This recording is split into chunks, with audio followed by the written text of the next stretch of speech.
Hello everybody, welcome back to my YouTube channel. So guys, in this video I'm gonna be showing you how to download or install iOS 16.12 beta 2 on your iPhone and iPad. So guys, let's get started without wasting any time. First of all guys, what you need to do is just simply open any browser in your phone. Like I'm opening Safari here, and then you have to tap on beta profiles.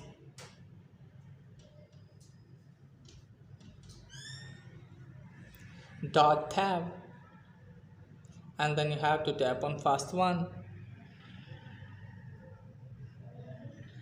and now as you can see guys, after that you will see this type of interface. So from here you have to scroll it on, and as you can see guys, it's showing here iOS beta profile, iOS 16.1 beta 2.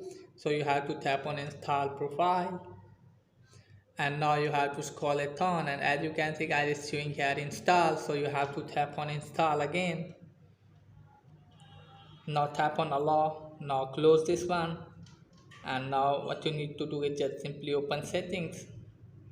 You have to tap on profile downloaded, then you have to install this one. Here you have to put your passcode, and then tap on install, then again tap on install, then tap on not now, then tap on done. Now it's done from here. Then let me show you here. Tap on general, tap on software update. Now from here you have to wait for a while. As you can see guys, iOS 16.1 beta 2 has been downloaded. So that's it guys for today's video. If the video is helpful, please like and subscribe my channel. Thanks for watching.